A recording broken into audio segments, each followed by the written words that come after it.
Esse homem aqui é considerado o pai da modernidade.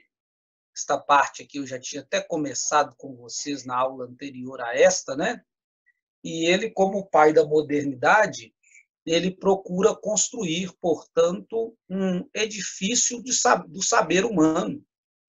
Mas ele quer construir o saber humano, o saber pessoal, com um conhecimento que seja verdadeiro, né? Com um conhecimento que seja, portanto, inquestionável, indubitável. Será que tem jeito de eu chegar a um conhecimento indubitável em filosofia? Tem como eu alcançar esta certeza em filosofia? Então, René Descartes, também chamado de Cartésios, né? Ó, ele aqui com seu livro mais importante na mão, As Meditações Metafísicas, ele afirma o seguinte, que tem como sim construir um edifício com bases certeiras, verdadeiras. Basta usar como base a matemática.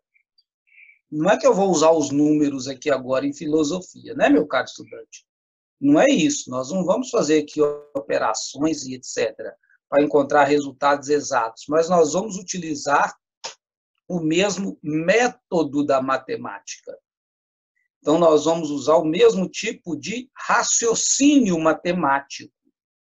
Então, vamos pegar o raciocínio matemático e vamos colocar dentro da filosofia, tá bem?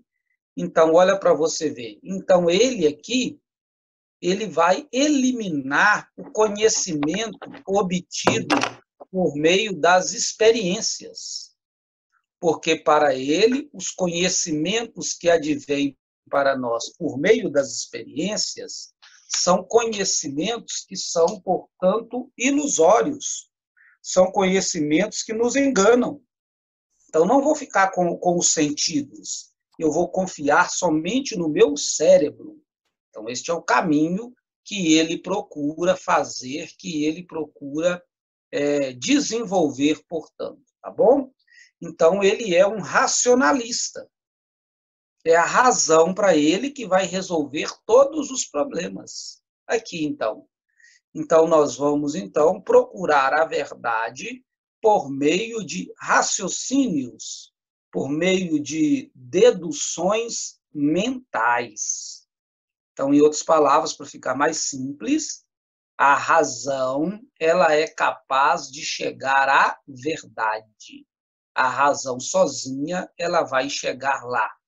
Então, a razão vai analisar as coisas e a razão de cada indivíduo vai dizer para ele, portanto, o que é a verdade. Então, olha para você ver. Então, a matemática, para ele, é a base, é o modo como o homem deve raciocinar. Está vendo? Então, o homem deve procurar, utilizando a matemática, ou seja, utilizando o modo de raciocínio matemático, a lógica matemática, as verdades inquestionáveis. Claro que nós temos muitos métodos, e eu apresento aqui para vocês vários métodos que nós temos dentro do mundo moderno, né? Inclusive, né, meus caros estudantes, nós vamos estudar todos eles em filosofia. Todos esses métodos aqui nós vamos estudar, né? O dialético nós vamos estudar com Hegel e Karl Marx. Então, não é agora, né? Não são nos próximos capítulos do ano. O método fenomenológico, nós vamos ver em Russell, principalmente, né? Então, aqui é um outro filósofo lá da frente que nós vamos ver. O método indutivo, nós vamos estudar justamente com os filósofos chamados empiristas, que nós vamos ver ainda neste capítulo aqui, em sequência. E o método de René Descartes é este aqui, ó, é o método dedutivo. Então, nós vamos nos concentrar nele. Este aqui é o método cartesiano, portanto, são as ideias de René Descartes. Os senhores já sabem o que é dedução. Nós apresentamos o que é dedução, seja em Platão, seja em Aristóteles. Então, dedução é quando eu chego a um conhecimento, a uma verdade, por meio da minha razão. Então, a minha mente, sozinha, ela consegue chegar ao conhecimento. Vamos dar um exemplo aqui para a gente continuar nosso caminho, né? Eu coloco aqui a operação para vocês. 2 mais 2. Se você faz esta operação sem a calculadora, só utilizando o seu cérebro, portanto, você está fazendo uma dedução. Você pensa em algo somente com a razão. Aqui está, só seu cérebro. Então, você chega a um resultado, a uma resposta, sem ajuda de nada, de nenhum objeto. Enquanto que a indução, veja bem, você é induzido. Então, na indução, para você chegar à resposta, você utiliza uma calculadora, né? Então, você vai utilizar uma calculadora para poder resolver o problema. E com a calculadora, você vai chegar à resposta, portanto. Então, tem a diferença entre o indutivo e o dedutivo, porque no indutivo, seu cérebro é ajudado por um equipamento. Ok, meu caro estudante? Então, aí está, né? Agora, vamos comigo na página número 7. Vem aqui na página número 7, que eu vou colocar para vocês como que é o método cartesiano. Então, vamos lá. Método cartesiano. Página 7 aí do nosso livro, para que a gente possa entender bem. Aqui, meus caros estudantes, método quer dizer o caminho, né? É justamente a direção que o ser humano deve seguir. E, logicamente, que o método é o melhor modo para a gente alcançar a verdade. Então, é o grande objetivo de Descartes a gente alcançar a verdade. E eu vou tentar explicar o método cartesiano, né, partindo desse exemplo aqui, ó. Olha este equipamento aqui, este automóvel. Então, eu vou utilizar como exemplo para vocês o Fusquinha, né? Então, não tem um exemplo melhor para a gente entender isso aqui do que um Fusquinha, e vocês vão ver aqui, vocês vão me acompanhar aqui, portanto. Então, veja bem, vamos com muita calma, para a gente não ter dúvidas. E, por favor, qualquer coisa que vocês não entenderem, intervenham, por favor. Porque aqui será importante, né? Lembrando que aqui a filosofia vai ficando cada vez mais difícil. Então, veja bem o que eu estou dizendo para vocês. René Descartes construiu um método para a gente chegar à verdade. Esta verdade, ela deve ser inquestionável. Então, eu tenho que colocar aqui dentro só conhecimentos verdadeiros. Então, ele desenvolveu um método, um caminho, ele desenvolveu uma direção para que só as verdades entrem aqui na minha cachola. Então, vamos ver, então, qual que é o primeiro elemento. O primeiro elemento, ele chama de evidência. Veja aqui, evidência. Quando você bate o olho aqui à direita da tela de quem vê, claro que você evidentemente vê um Fusca. Então, aqui está a primeira regra para a gente chegar a um conhecimento verdadeiro. Então, pela primeira regra, eu devo basear-me na evidência. O que é uma evidência? Uma evidência é uma verdade que aparece para a minha mente. Então, ela vai aparecer para a minha mente, ela vai aparecer na minha frente, e ela é justamente uma ideia. Então, o Fusca agora existe dentro de você. Você capta a imagem do Fusca e joga para dentro de você. Uma ideia que tem duas características. Ela é clara e ela é distinta. Então, vamos aqui, meu caro estudante. Não tem nenhum de vocês que é doido. Ainda bem. Nenhum de vocês está com cãibra na mente. Você pode estar deitadinho, descansando aí na cama, estudando ao mesmo tempo, fone de ouvido na frente do computador, etc. Mas todos vocês batem o olho aqui na tela, ou do computador, ou do celular, ou do tablet, e vocês veem o Fusca.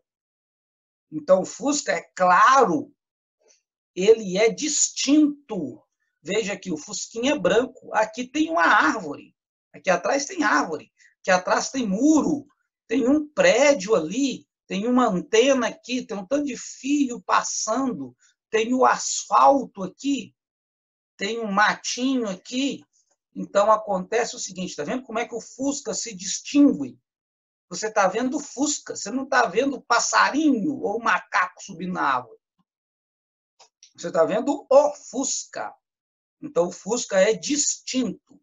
Então, como é que nós vamos construir a verdade? Nós vamos construir a verdade partindo de uma evidência. No caso, eu peguei um exemplo para nós aqui. Pode ser qualquer coisa, né? Então, aqui, o Fusca é evidente. Ele é uma ideia clara e distinta na minha mente. Então, ninguém em sã consciência vai dizer que isso aqui não é um Fusca. Claro, é o nome na língua portuguesa, né?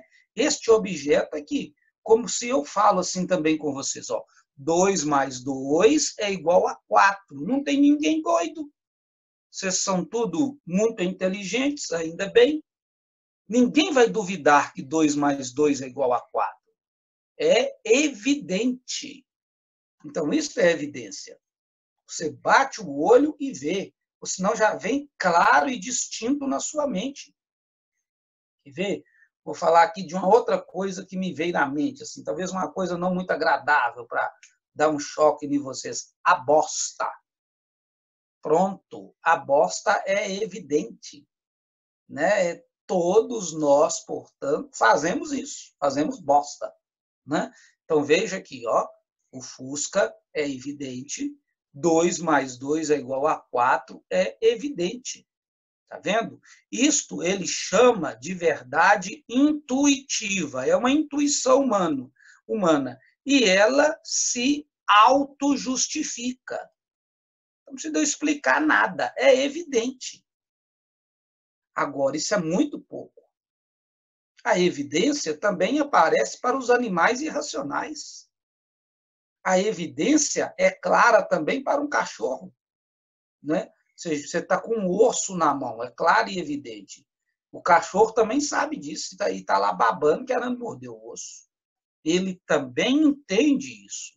Agora, nós temos uma capacidade ainda maior, né? Então, para a gente chegar a um conhecimento verdadeiro, eu vou ter que continuar meu processo. Então, eu vou passar para a segunda parte do método. Então, a primeira parte do método é a evidência. Depois você vai dar uma lidinha aí no livro, na página número 7, na primeira coluna. Vamos para a segunda coluna da página número 7, para as demais partes do método cartesiano. Segundo elemento do método. Segundo elemento é a análise. Então, eu peguei o meu Fusquinha para analisar. É como se a minha mente tivesse feito isso aqui com o Fusquinha. Olha o que fizeram com o Fusquinha. Dividiu o Fusquinha em várias e várias partes. Em partes menores. É isso que faz minha mente. Primeiro, ela parte da evidência. Eu vi um Fusca. E agora, olha para você ver, o Fusca tem pneu, o Fusca tem porta, o Fusca tem volante, o Fusca tem banco, o Fusca tem motor. Tá vendo? O Fusca tem assoalho, o Fusca tem bateria, o Fusca tem calota, o Fusca tem tudo isso que você está vendo aí. Então, você pode dividir o Fusquinha nessas tantas partes aqui. Tá vendo? Então, olha o que nós fazemos quando nós queremos entender alguma coisa. Isso é um procedimento mental. Só estou colocando a fotografia aqui para ilustrar para vocês o que acontece dentro da nossa mente. Então, a minha mente vai dividir aquilo que eu quero estudar em partes menores. O nome disso é análise. Deixa eu tentar fazer um outro exemplo, para ficar, eu quero que fique bem claro para vocês, por favor. Se alguém não estiver entendendo, ou me pergunte pelo chat, ou aqui, ou por aqui. Então, vejam aqui, por favor. Né? Vou voltar aqui a um outro exemplo. Suponhamos que você está com dor de barriga. Está com dor de barriga. Né? E você vai no médico. Você não está suportando mais as dores na barriga. Então, primeira coisa, o médico vai ver as evidências. Você vai chegar para o médico e falar assim, nossa, doutor, minha barriga está doendo demais. E eu estou com muita flatulência, por exemplo. Né? Então, o que acontece? Você está igual a vaca no meio do pasto. Toda hora soltando gases e por aí vai. Então, esta é a evidência. Para ele descobrir a verdade, ou seja, para descobrir o que você tem, segundo passo é fazer análise. Então, você vai pegar a bosta, vai colocar dentro de um pote e vai mandar para o laboratório. O laboratório vai colocar a bosta dentro de uma máquina para analisar. É uma centrífuga, então ela vai girar uma velocidade impressionante e vai dividir o que tem dentro da bosta. Vai mandar fibra para lá, vai mandar uma massa para cá, vai mandar água para o outro lado, né? Vai ver se tem sangue. Aí depois alguém vai pegar o microscópio e vai analisar parte por parte. E alguém vai lá e olha que tem uma ameba. Opa, achei uma ameba. Então veja bem aqui, análise. Você está no caminho da verdade. Só que você não chegou à verdade ainda. Então, este procedimento da análise é a segunda etapa. Então, depois da evidência, vem a análise. Então, análise significa dividir em partes menores o problema, para que você possa entender. Ok? Próxima etapa. Vejam aqui, a próxima etapa é a síntese. Então, o que é a síntese? A síntese é quando você pega aquele tanto de peça mental que tem um Fusca e monta ele de novo. Faz uma síntese com tudo aquilo que você tem. Em outras palavras, quando você coloca tudo em ordem dentro da sua mente. Ou seja, você monta o Fusca de novo. Depois de desmontá-lo mentalmente, você coloca tudo no lugar novamente. Tá vendo? Então, a ordem ou a síntese é quando você começa a colocar as coisas em ordem dentro do pensamento. Claro que você vai começar pelas coisas mais simples e mais fáceis de conhecer, depois você vai subindo, né, o conhecimento. É como se estivesse subindo um tanto de degrau, né? Você está subindo os degraus do conhecimento, como nós vimos, por exemplo, em Platão. Você sai, portanto, do primeiro andar para o quarto andar, né? Então, você vai subindo os degraus do conhecimento até chegar nos objetos mais complexos.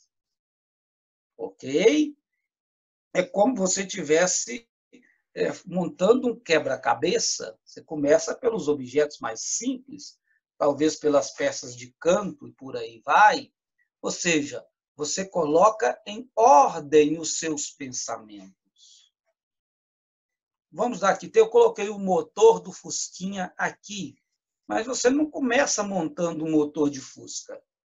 Quem vai fazer aí mecatrônica, por exemplo, começa montando talvez um motor de relógio, depois passa para um motor de aspirador de pó, depois vai para um motor de geladeira, aí depois chega nesse motor simples aqui do Fusquinha. O Fusquinha tem um motor simples, um motor refrigerado a ar, né?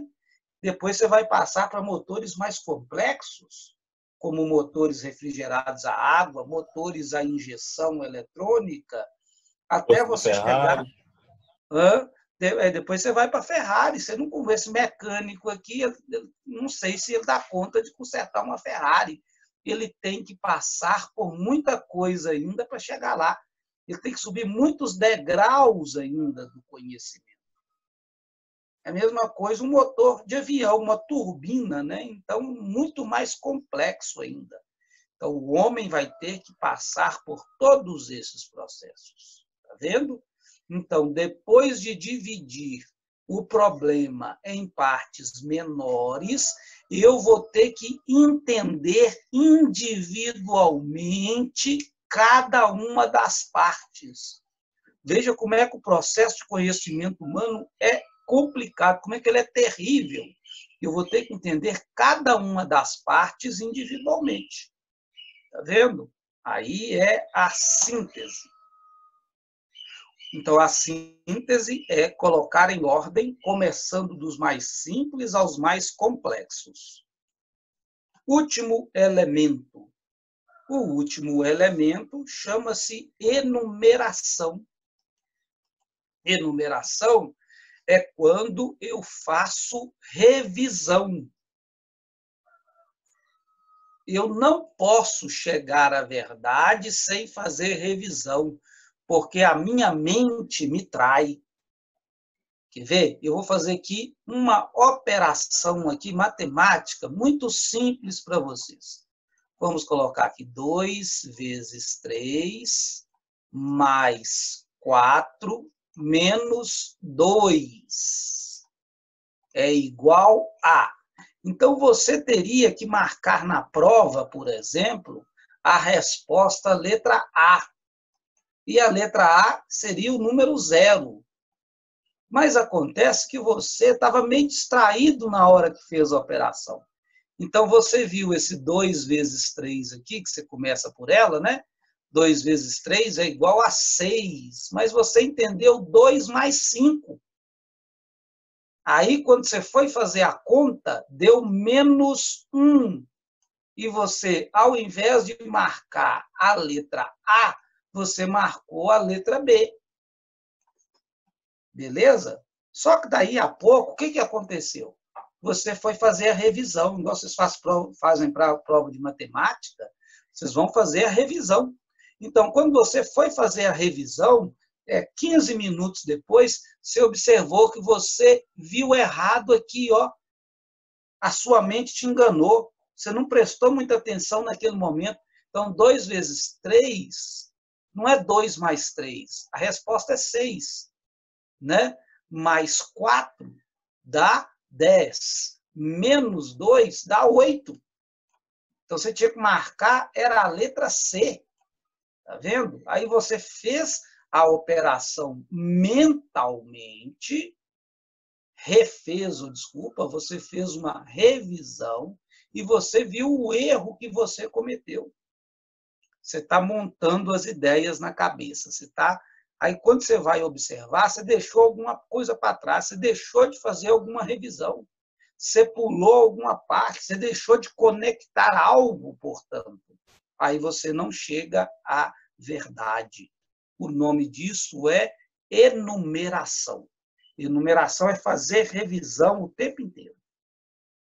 Então, veja aqui o processo, segundo René Descartes, do método cartesiano. Você começa pela evidência, você vê aquilo que você deveria estudar, tem que ser uma coisa clara e distinta. Depois você divide em quantas partes for possível. Depois você faz justamente síntese, você organiza, coloca em ordem todas as ideias e, por último, você faz revisão. Você vai fazer o curso de medicina. Então, evidentemente, você vai analisar o corpo humano. Então, já nas primeiras aulas, eles te levam para ver a anatomia humana e para ver um esqueleto. Depois, eles vão dividir o corpo humano em várias partes. Você vai saber o que é dedo, orelha, unha, pé, cabelo e por aí vai. Depois você vai ver como é que todas essas partes são conectadas. Você vai ver as conexões que o corpo humano tem disso aí tudo. Você está fazendo síntese, portanto. E o último elemento, você tem que sempre fazer revisão, para você continuar garantindo o acesso a informações verdadeiras. Então, está aí, meu caro estudante, este é o método cartesiano. Alguém tem alguma coisa para perguntar? Tudo bem? Próximo passo. Próximo passo chama cogito. Cogito nada mais é do que o pensamento. Então, a gente pode traduzir essa frase aqui, a frase mais importante dele. Cogito é penso, né? Ergo é logo, sum é sou. Então, a gente pode traduzir com o verbo ser, existir, ficar, permanecer, a mesma coisa. Na língua portuguesa, convencionamos colocar a existência. Penso, logo existo. Esta é a frase dele aqui agora que nós vamos ver. Então, olha para você ver. Nós começamos com o método, para que a gente possa chegar a uma verdade. Esta verdade tem que estar bem clara dentro da mente humana. Este é o caminho que nós vamos fazer. Então, nós temos que eliminar dentro da mente humana qualquer coisa que atrapalhe o meu pensamento. Então, na verdade, eu estou querendo me guiar pela verdade, eu estou querendo me guiar por certezas claras e distintas, que são o fundamento de todas as coisas. Para que eu possa alcançar, portanto, tudo isso, eu tenho que partir, segundo René Descartes, da dúvida. Eu tenho que duvidar. Então, René Descartes, ele não é um cético, mas ele vai utilizar do ceticismo. Lembrando que o cético, ele só questiona por questionar. Então, o objetivo dele é só questionar as coisas. Agora, René Descartes, não. O objetivo de Descartes, portanto, é apresentar dúvidas para que a mente possa saná-las. Eu não vou ficar na dúvida, eu vou sair da dúvida e vou para a verdade. Então, não vou continuar no ceticismo, vou partir do ceticismo. Ele vai dar, portanto, um nome técnico para isso. Ele vai chamar de a dúvida metódica. Então, a dúvida faz parte do método para que eu chegue ao conhecimento. Então, eu estou tentando fazer um caminho sistemático para que eu possa chegar à verdade indubitável.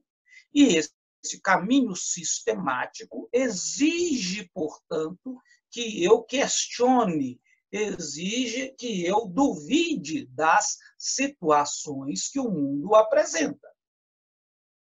Então, segundo Descartes, o homem tem que duvidar. Ele deve duvidar. E ele deve duvidar de tudo. Tanto é que a dúvida é dividida em 3 momentos, em 3 estágios. Vejam aqui, né? Então, agora nós estamos no nosso livro, na página número 8. Olha aí o quadro da página número 8, portanto. Então, vamos duvidar de 3 coisas. O homem pode duvidar dos sentidos. Veja aqui. Deixa eu te dar um exemplo, né? Eu vou usar o exemplo do livro aqui primeiro. Quando você está bem de saúde, mel é gostoso. Mas quando você está doente, com a garganta inflamada, o mel desce amargo. Mas como é que pode um dia o mel está bem docinho e outro dia o mel está amargo e você fazer careta? Tá vendo? Então, os sentidos te enganam. Vou te dar um outro exemplo.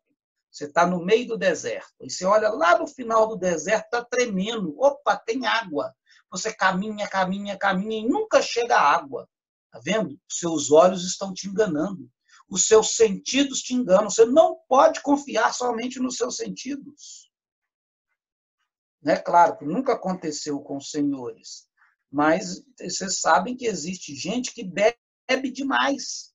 Aí bebeu igual gambá, né? Começou a perder os sentidos e olhou lá para o canto da festa, né? E viu lá uma criatura toda bela, formosa, né? E namorou com ela. Depois, no outro dia, descobriu que a Maria era João. Opa, os sentidos te enganaram, tá vendo como é que são as coisas? Então, os sentidos podem nos enganar. Você não pode confiar só nos sentidos. Olha para você ver, você pode duvidar até da realidade. Veja aqui, como é que você duvida da realidade do mundo? Você acha que o mundo é um sonho. E você acorda do sonho quando você morre. Nós já tratamos disso aqui, por exemplo, no filósofo Górgias. O ser não existe, se existisse não poderia conhecê-lo, se conhecesse não poderia comunicá-lo. Então, ou seja, você duvida do mundo. Você acha que você está vivendo um sonho, né? Então, você pode duvidar até do mundo. E você pode duvidar até da matemática. Deixa eu passar rápido, porque nossa aula está acabando. Você pode duvidar até das verdades matemáticas. E só tem um jeito de você duvidar da matemática. Você só pode duvidar da matemática, desse trem encravado, dessa peste, colocando o capeta no meio da história. Então, se você põe o demônio no meio da história... Então, o que o demônio fez? Quando os homens estavam criando a matemática, né, ele enganou. 2 mais 2 não é 4. 2 mais 2 é igual a 3. Só que o capeta enganou os homens que estavam construindo a matemática. Então, nós estamos perpetuando um erro. Para você ver, é a coisa absurda, né? Mas a gente colocar até o capeta na história, que a matemática exige isso, né? Você coloca o capeta na história para a gente entender que seria um erro, uma enganação, um gênio maligno, então, nos enganou. Ok, meu caro estudante? Então, veja bem, podemos duvidar de todas as coisas e devemos, para que eu possa colocar dentro da mente só conhecimentos verdadeiros. Então, a dúvida faz parte do processo filosófico. É a dúvida metódica. Alguém gostaria de se manifestar, de perguntar alguma coisa? Sendo assim, né, eu finalizo esse nosso primeiro horário de hoje. Quando for daqui a pouquinho, né, às 8 horas, nós voltamos. Então, até breve, tá? Tchau para vocês. Tchau, tchau. Tchau, Ivonei. Falou. Tchau, Ivonei, Tchau, obrigado. Ivonei. Obrigada. Falou.